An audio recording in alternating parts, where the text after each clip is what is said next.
Good morning, and breaking news here at Gen Taub Live. Specifically, over the weekend, Donald flippin' Trump, President Scribbleface, actually started a trade war with a country whose name he cannot even spell. I am not joking. And this is serious business for us coffee lovers. Let me be specific as I take a sip of what may be my last cup of Colombian coffee. Hold on. Mmm, so damn good. So as you probably know, as you have probably heard, this is, of course, right here, the president of Colombia, Petro. And as you may have heard, what happened is Donald Trump, President Scribbleface, couldn't get his way.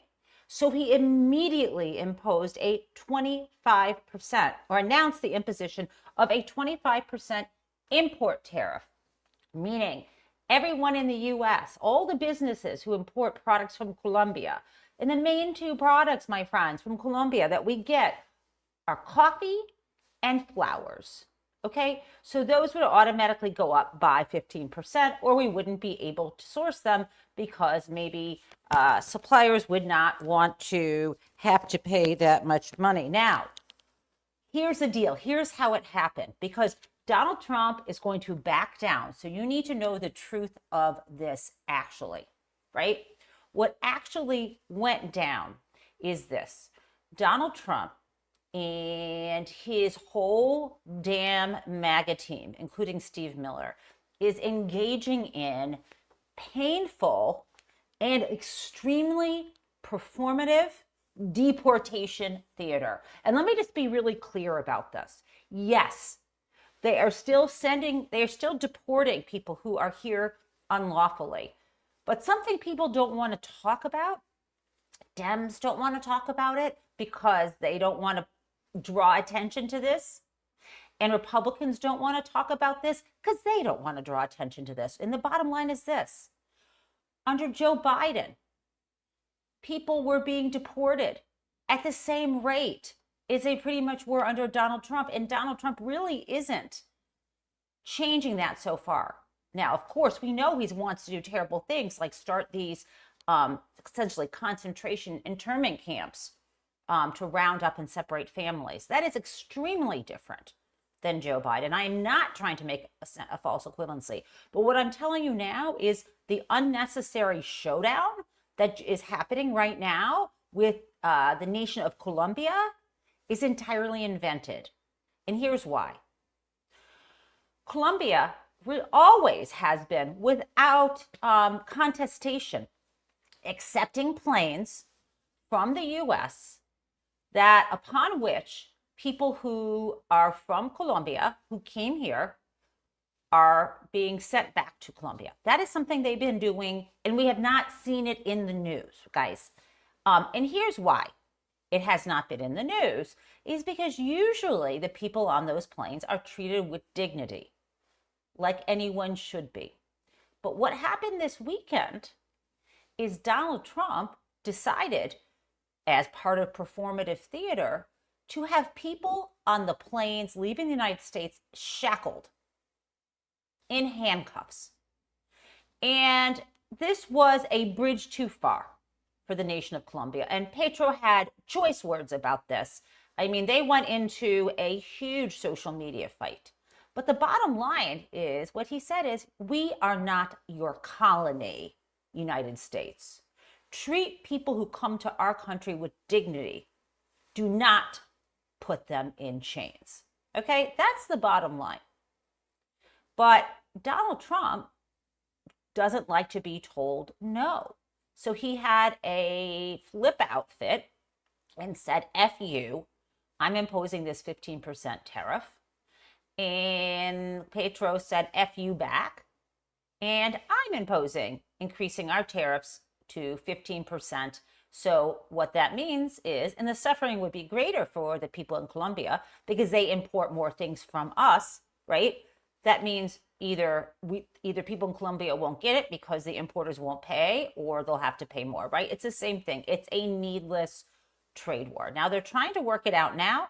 Donald Trump claims that he won and claims he won because Petro is now accepting planes.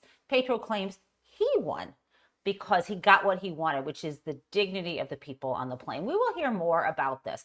But how does this affect all of us, you guys? I want to show you this little video of where I'm going to be if the price of coffee is jacked up. I'm going to have to actually ration my coffee. And this is a real life video of what I'm going to have to do, modeled after what someone else has done. I hope you enjoy this.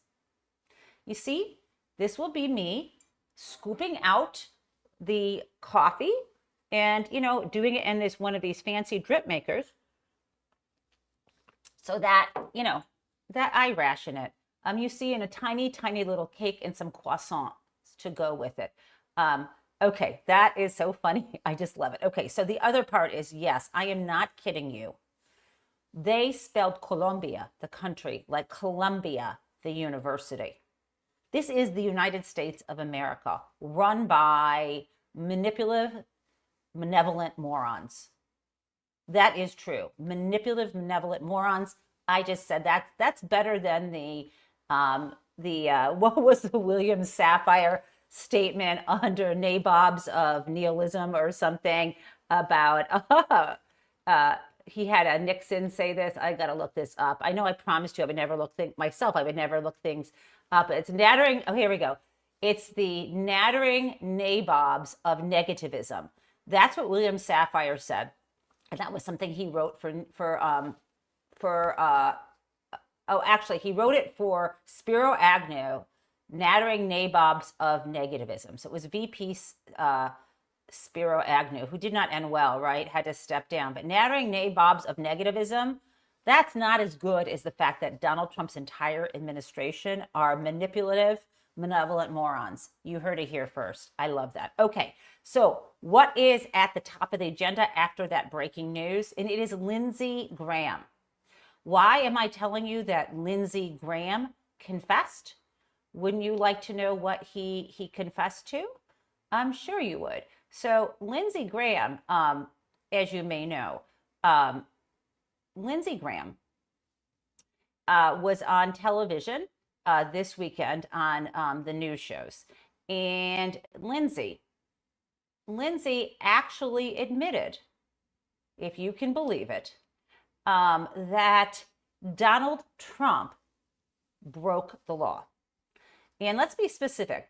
Donald Trump has been going through a lot of things since we spoke last on Friday morning, right? In addition to a trade war, he was able to push over the weekend his nominee through, Pete Hegseth, to be Secretary of Defense.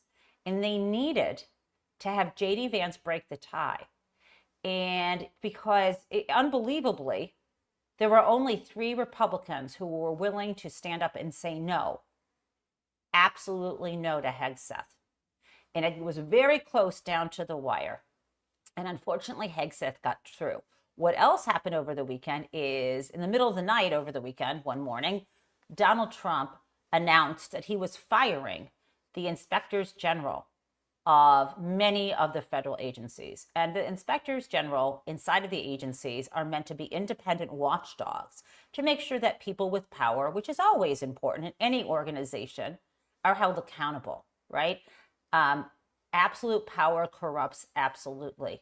None of us should be dictators, whether it be in our own homes, our own jobs, an agency, and so on. So it's really important to have these IGs to root out fraud, corruption, and abuse, and so on. So he announced that he was firing them, right? And the problem with this actual plan is that it's illegal. So it's illegal because these IGs can only be terminated if the president first gives 30 days notice to Congress and explains his reasoning. And let me just explain what happened, because some people will stand up to Donald Trump. And what happened here is the inspectors general yesterday announced, at least many of them, they were refusing to leave. They don't believe the action was taken in accordance with law. And I know this is too tiny, so I'm going to remove this. But basically, the notice and explanation wasn't given to Congress. And, they, in addition to 30 days notice, the public would also be able to see what is going on. So again, he tried to fire 17 of these independent watchdogs, but he has to tell Congress 30 days in advance, right? And in addition, in 2022, there was additional requirements. So this law was from 1978, after Nixon, right? And in 2022, the law was strengthened such that in addition to providing the 30 days notice to Congress, you have to also explain to Congress exactly why you want to terminate these people who have the ability to audit and evaluate and conduct these special reviews. And I'm just going to read to you, from this statute. And it said that the president nominates IGs at cabinet level departments and major agencies with Senate confirmation, right? So these are Senate confirmed positions. These IGs, inspectors general, can only be removed by the president. Fine. The agency heads appoint and can remove IGs at designated federal entities. Both houses of Congress must be notified if an IG is removed by the president or an agency head, right? And the amendments from 2022 add that the president has to notify Congress within 30 days prior. Okay, so there's no question this is a violation of law. Now stop with, if you're immediately saying, well, he doesn't have to follow the law because the Supreme Court said he is not criminally liable. This isn't about criminal law. If he's not entitled to fire them, then they can show up for work. And many of them are going to be showing up for work today. And plus, they would probably have a cause of action for termination. Okay, so let's listen to what Lindsey Graham confessed to. It is kind of astonishing.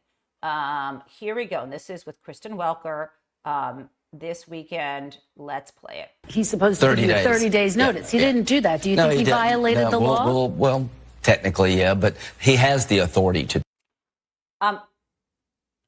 When you're asked, do you think your boss violated the law? And your answer is technically, yeah. What? And then he goes on to listen to this, but he had the authority? No. I just want you to hear this again, and I'm going to play it through. Yeah, but he has the authority to do it. So I'm not, losing a whole lot of sleep that he wants to change the personnel out. I just want to make sure that he gets off to a good start. I think he has. I'm very supportive of what he wants to do to America. I want to give his team. I'm very supportive of what he wants to do to America. Well, friends, I have met Lindsey Graham in person. And I asked him the question. I think some of you may have seen this. It was at that disastrous debate between Joe Biden and Donald Trump, July 27th. Or was it July 27th or was it June 27th? Now I'm forgetting. It was June 27th, I want to say. Debate in Atlanta. I just want to get this right. Yeah, it was June 27th. It seems like a lifetime ago. And so when I saw Lindsey Graham in the post-debate spin room, I had to ask him the question I wondered forever, which is, he has this post up on Twitter that still says, if we nominate Donald Trump, we will be destroyed as a party and we will deserve it. Something to that effect. And I was always curious why he kept it up. And my theory was he wanted it there to hedge his bets because it's actually maybe what he believes.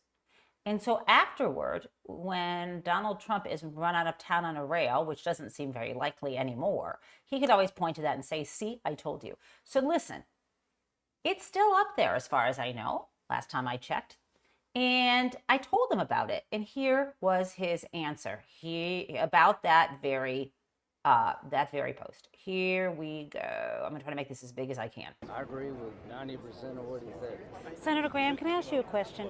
I've always wondered why you have kept my name is Jennifer, why you kept a tweet up on Twitter that you said years ago that if we nominate Donald Trump, then we will be destroyed as a party. Why did you not take the tweet down?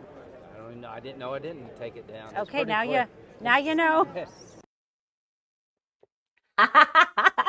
Now you know. And now you know that he knows. What a suck up. How absolutely ridiculous. Okay, so it's not just Lindsey Graham who is shoveling Donald Trump's SHIT.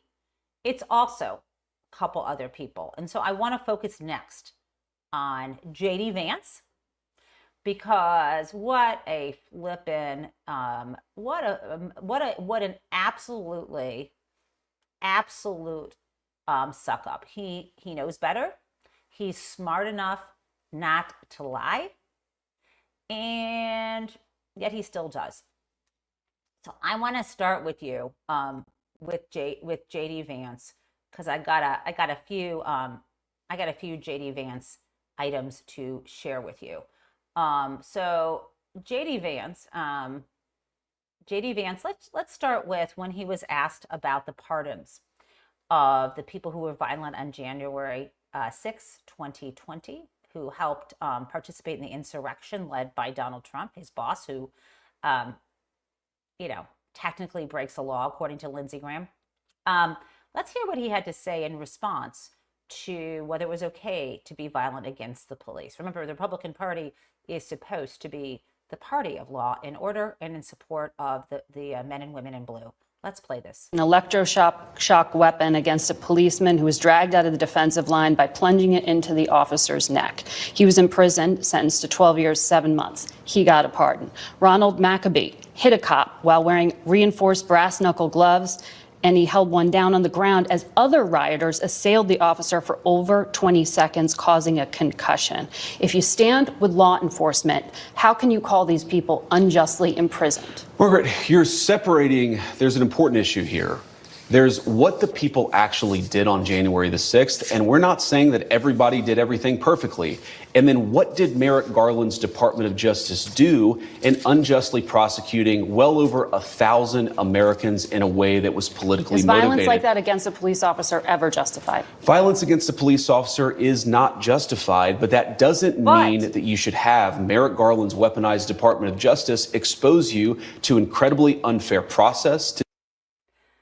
Okay, number one, what a pig this man is. And number two, are you listening, Merrick Garland? No matter what you did, they were going to call you weaponizing the Department of Justice. And so you took little steps. See, what would have happened if he actually had enforced the law and immediately got on it, put in a special counsel, got them working from the top down instead of the bottom up? What would have happened is Merrick Garland would have been heavily criticized as a political creature, the same as they're doing now. And then he would say to us, see, I was blamed. But this is the game. It's not reality, it's a game. They're going to blame him no matter what. And so what is the result of all Merrick Garland's work? Nothing. It's worth nothing. He had one job. The most important thing was to defend the United States, to enforce the law. And he let the biggest criminal in U.S. history, who tried to overthrow a valid election, to get away with it. And still he's being blamed. Now, as for JD Vance, what an absolute pig. But there's more. JD Vance is also supposed to be on the front lines doing defense work for people who are noticing that we thought it was about the economy, stupid. Weren't we told that Donald Trump's favorite word was grocery? Although it was tariff, but he loves the word grocery.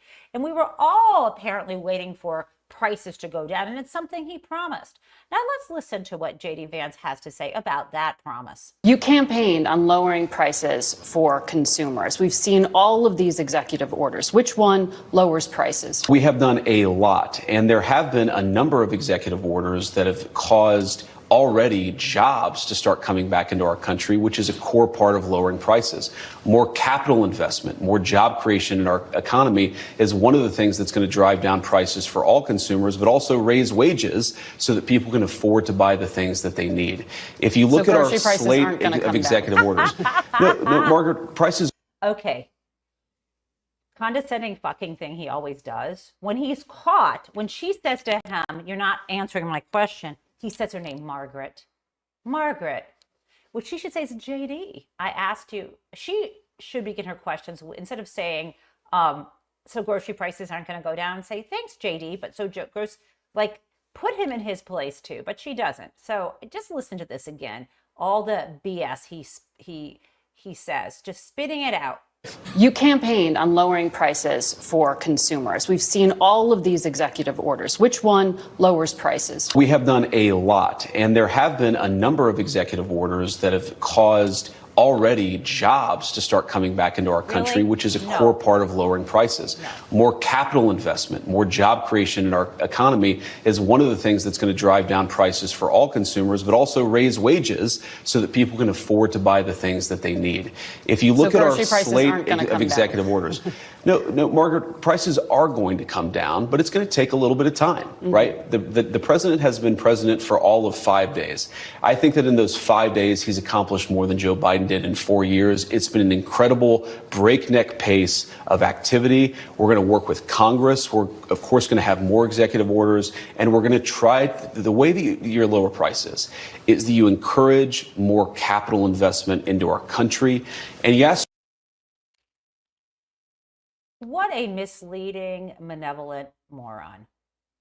I can change the M's around. What a misleading, malevolent moron. Did you know that he's talking, he's just spouting economic theories that have no basis in reality. And not only that, this whole breakneck speed, this executive order theater, where the most important one to him has already been frozen by a federal judge, this stupid, misleading, malevolent, and moronic order to try to redefine who is a citizen and who is not. We have birthright citizenship. Oh, come on. And getting into a trade war. Yeah, he has accomplished a lot of nonsense. And thank God thank God Joe Biden didn't do that. Now, I got one more JD Vance topic, and then we're going to get a little pushback on him before we move on to my least favorite person of the day, which is Elon Musk. Now let's talk about this. I never thought I'd see the day where the vice president of the United States would go out there and attack the Catholic Church, attack bishops, and accuse them in an extremely misleading, malevolent, and moronic way of being greedy as opposed to being compassionate. And it's true. I am not kidding. And here we go. I'm going to play that for you now. Conference of Catholic bishops this week condemned some of the executive orders signed by President Trump, specifically those allowing immigration and customs enforcement to enter churches and to enter schools. Do you personally support the idea of conducting a raid or enforcement action in a church service, at a school? Well, let me address this. Of course, if you have a person who is convicted of a violent crime, whether they're an illegal immigrant or a non-illegal immigrant, you have to go and get that person to protect the public safety. That's not unique to immigration. But let me just address this particular issue, Margaret, because as a practicing Catholic, I was actually heartbroken by that statement. And I think that the U.S. Conference of Catholic Bishops needs to actually look in the mirror a little bit and recognize that when they receive over $100 million to help resettle illegal immigrants, are they worried about humanitarian concerns, or are they actually worried about their bottom line? Are you flippin' kidding me? Are you kidding me? Their bottom line? Are you kidding me? Listen to this again.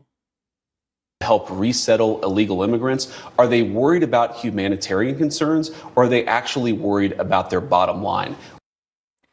First of all, how dare he call undocumented people illegal immigrants? He doesn't call his boss a convicted felon, which he is. To be here without documentation is unlawful, but it's not criminal in that same way. They have not been adjudicated of any kind of offense or crime. And I just can't believe he is accusing the Catholic Church in its noble and compassionate efforts to resettle people who are terrified and scared.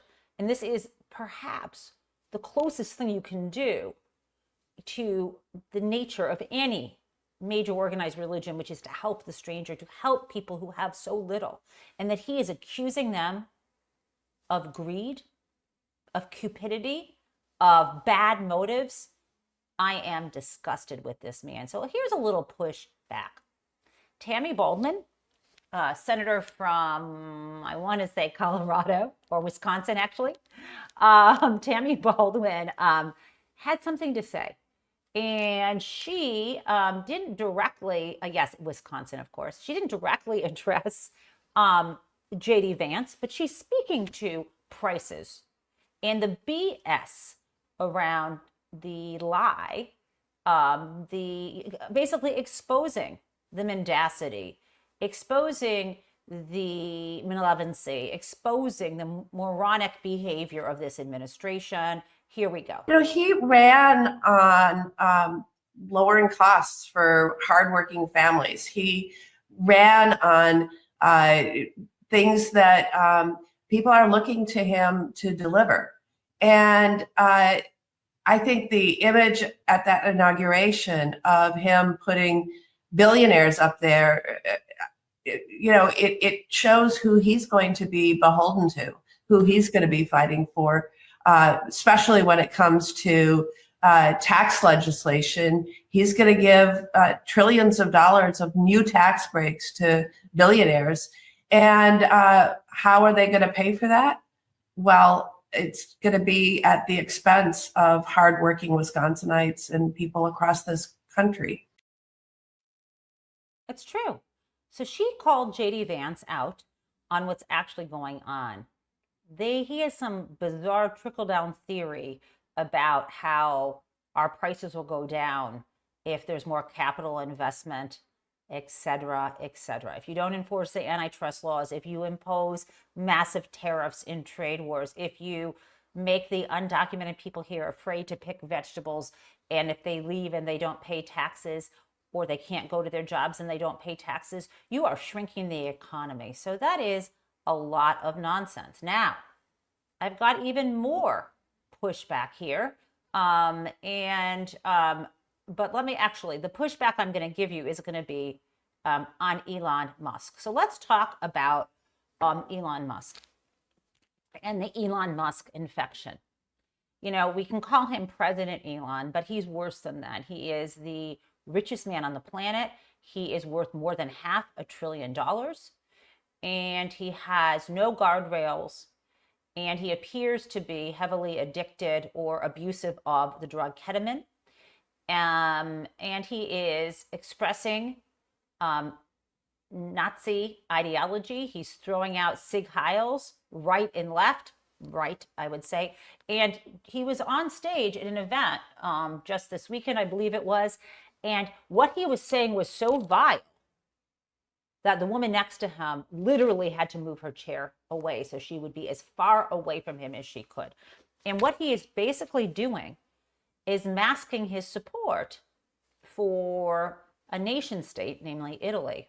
I'm sorry, pretextually, he is showing support for Italy, but what he's really talking about is white supremacy and a very racist ideology and very Nazi ideology against so-called race mixing. It is right here.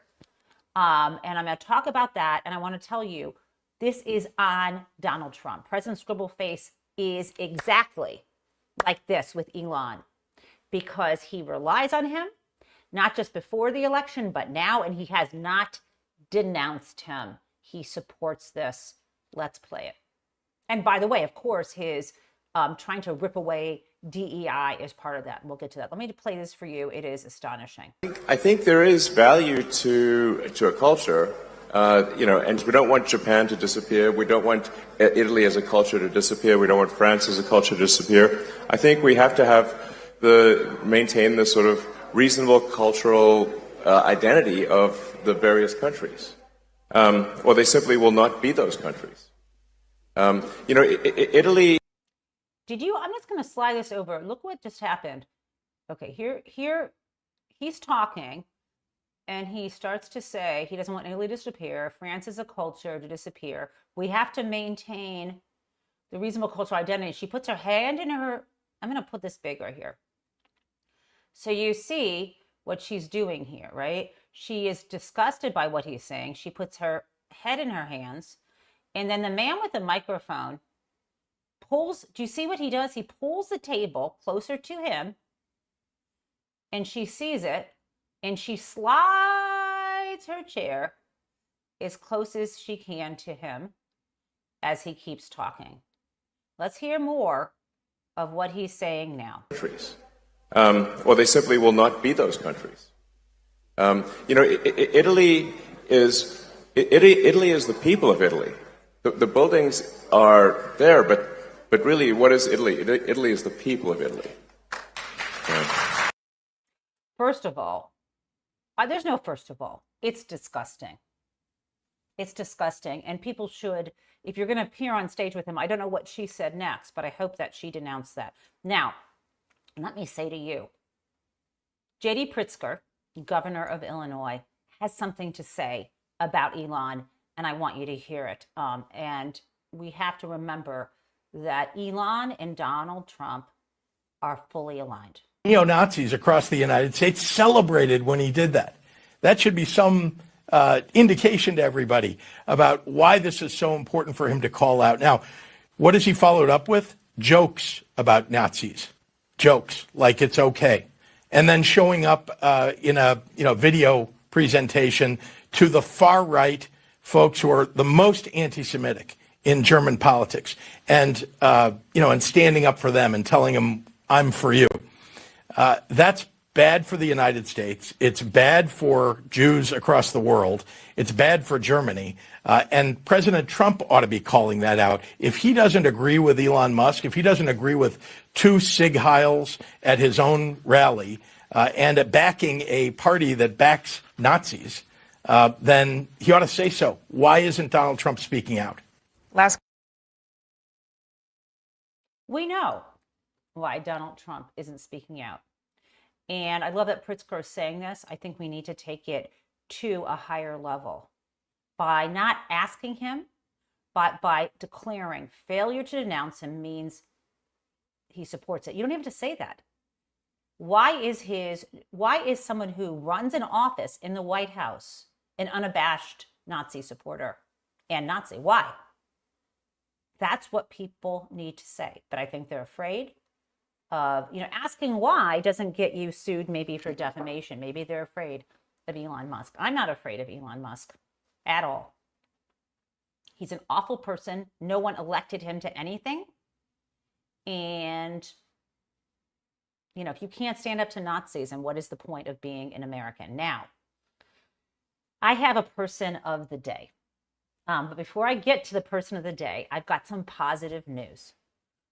Pushing back works. Not 100% of the time, but we have seen it works. We saw it works with halting the executive order that would have abolished birthright citizenship. It's on hold. We also saw that the inspectors general are not going to lay down and play dead. We saw that Colombia said no. We also saw, when their citizens weren't being treated with dignity. What we have also seen is there was a plan to take away from any military reference or training the amazing Tuskegee, I'm having trouble speaking, Tuskegee Airmen. And with the pushback, they're back in the curriculum. And let me just share this with you. Basically, there was this decision that Air Force recruits would not be taught about the Tuskegee Airmen and the women Air Force service pilots again. These were the pioneering Black aviators who were incredibly, I'm not going to go through all their history, but who, despite or even with segregation, were given incredibly high roles in the Air Force, and they trained the white pilots who went into war in World War I and World War II. And the Tuskegee Airmen, there's even a whole television movie about them that came out, a semi-fictionalized story about this this Air Force squadron during World War II. And fortunately, I'm saying fortunately, it's wonderful that the teaching video about these first Black pilots is put back. So Donald Trump's effort to get rid of anything about diversity, equity, and inclusion, when they decided to eliminate any of that from the military. Well, it turns out that this video, both about the Tuskegee Airmen as well as the women known as WASPs, the Women Air Force Service Pilots, have been taken out of training at the Santonio Lackland Joint Base Santonio Lackland. Like I'm saying, there was so much pushback on social media. Even Katie Britt, the senator from Alabama, who sometimes appears speaking from her kitchen, with her husband's firm hand on her shoulder. No, that was just a photo. But at any rate, yeah, this Katie Britt said that the decision to pause these videos was saw it was malicious compliance. And at any rate, the videos now will be taught. So I'm glad that that happened. But this is a danger. And let me just add one more thing before I get to my person of the day. About opposition to diversity, equity, and inclusion. And I think this is an incredible post. Adam Parkamenko shared this. That's how I saw it. And what this says, if you can see, I hope, someone named Monty Hall posted this. This is why these DEI conversations are funny to me.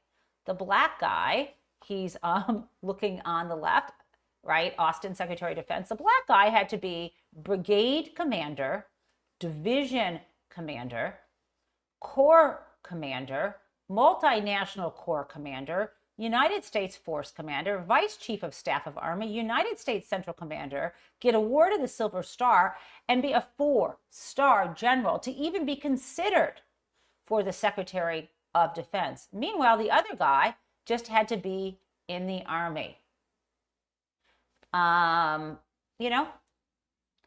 Lloyd Austin earned it.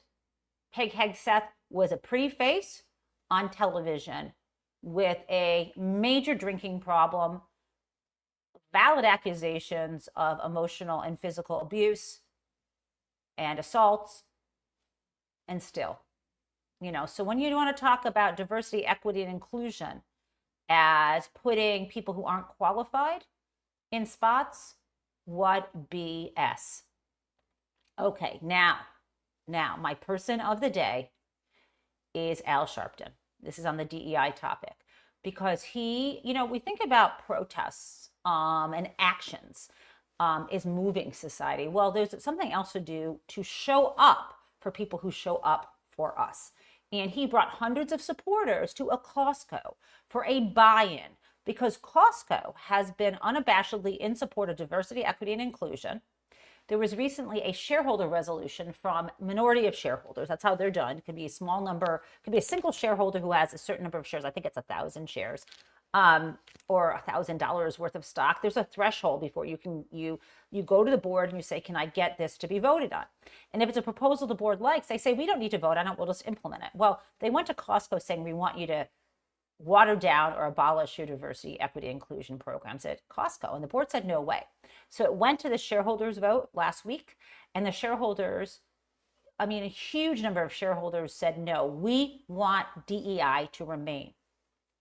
Other companies haven't done that. My understanding is Target, once a favorite of mine, is now abandoning DEI. Now, I don't know if that's for sure, so don't quote me on it, whether it's abandoning or water downing or backing off, but they are no Costco.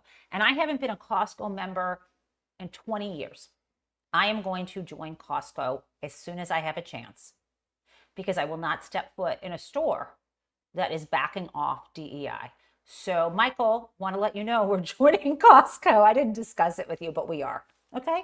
It's going to be Costco, baby. And I should have done that because they're very fair about wages. But let's play this. This is Al Sharpton leading a buy-in at Costco. I love this.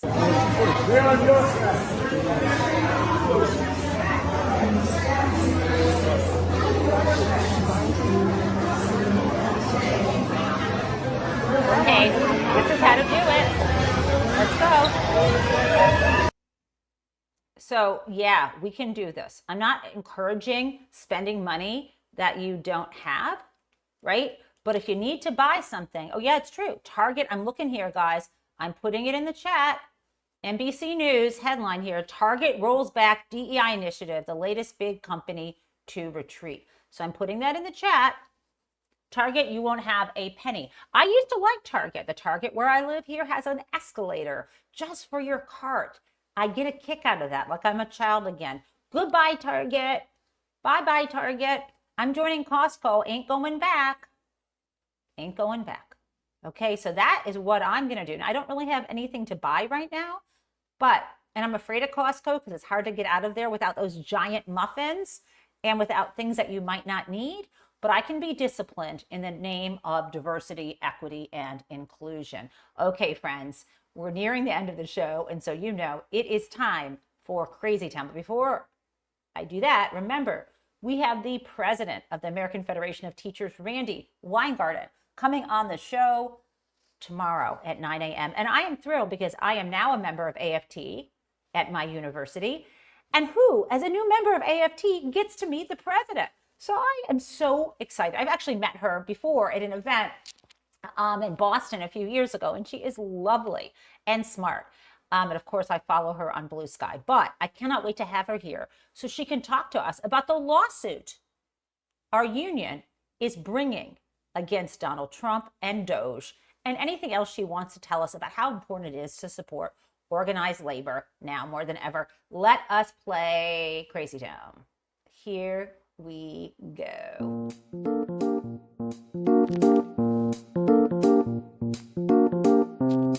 I'm adding my jazz again. Okay. Crazy Town is Tom Homan, who is now Donald Trump's designated border czar, who had a role previously under his administration in ICE.